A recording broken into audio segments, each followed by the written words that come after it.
আজকে আপনাদের সাথে চলেন একটা ফেসবুকে পাওয়া রেসিপি আমি শেয়ার করতেছি।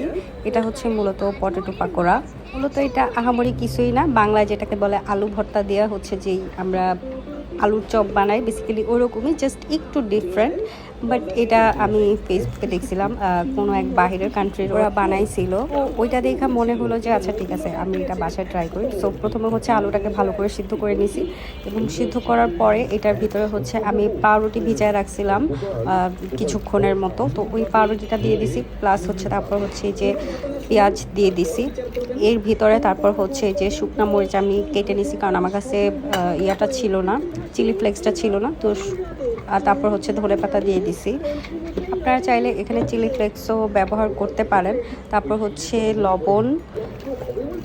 এরপর হচ্ছে জিনিসটাকে পুরো ভালোভাবে মাখাই নিতে হবে। তারপর হচ্ছে আমরা এখানে একটু ঝালের জন্য আর একটু বা কালারের জন্য হচ্ছে এখানে আম্মু শুকনো মরিচের গুঁড়াটা ব্যবহার করছিল।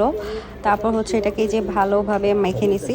আর যেটা লাস্টে করবেন সেটা হচ্ছে যে এখানে চালের গুঁড়া দিয়েছি আমি, বাট হচ্ছে আপনারা চেষ্টা করবেন কর্নফ্লাওয়ার দেওয়ার, কারণ কর্নফ্লাওয়ার দিলে জিনিসটা হচ্ছে একটু ক্রিস্পি হবে এবং মানে একটু ভালো লাগবে খাইতে।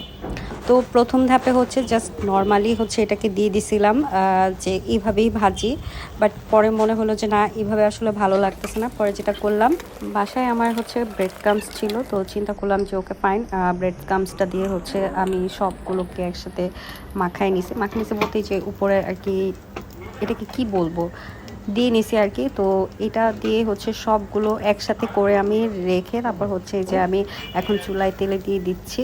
কারণ হচ্ছে আগেরবার যেটা আমি নর্মালি ভাজছিলাম ওটার থেকে পরবর্তীতে যে ব্রেড ক্রামসটা দিয়ে আমি ভাজছি, এটার আউটপুট অনেক ভালো আসছিল এবং বাহির থেকে ক্রিস্পি ছিল আর ভিতরেও মোটামুটি ভালো। তবে ভিতরে বলতে কি, এক কথায় তো ওই যে ওই বাংলা কথায় বাংলা আলুর চপে বেসিক্যালি ডিফারেন্ট কিছুই না, আহামরি তেমন কোনো কিছুই না। জাস্ট ব্রেড ক্রামসটা দেওয়ার কারণে একটু উপর থেকে একটু ক্রিস্পি, বাট ভিতরে তো যেহেতু আলু সেহেতু এটা তো নরমই হবে। তো এই রেসিপিটা দেখে আমার মাথার মধ্যে কী যেন হয়েছিল আমি জানি না, আমার মনে হলো যে আচ্ছা ঠিক আছে বানাই। এটা জাস্ট শুধুই আলুর চপ, এর থেকে আলুর চপ খাইতেও অনেক বেশি মজা লাগে, বাট এটা দিয়েও খারাপ লাগতেছিল না, ভালোই লাগতেছিল। অবশ্যই চেষ্টা করবেন ব্রেড ক্রামসটা দিয়ে বানাতে, তাহলে হচ্ছে জিনিসটা খেতে হচ্ছে মজা লাগবে অনেক বেশি, মানে টেস্টটা একটু ভিন্ন রকম হবে আর কি, ক্রিস্পি থাকবে উপর দিয়ে, ভালো লাগবে খেতে। তো এই হচ্ছে আমার ফাইনাল আর কি, কি বলবো এটাকে, কি বড়া বলবো, আলুর বড়াই বলি, আলুর বড়া রেডি। দেখতে মোটামুটি ভালোই লাগতেছে আর খাইতেও মোটামুটি ভালো। এটা হচ্ছে আমার কাছে যা যা ছিল ইনগ্রেডিয়েন্টস ওগুলো দিয়ে বানাইছি, খেতে মোটামুটি ভালোই হয়েছে, আর খারাপ না।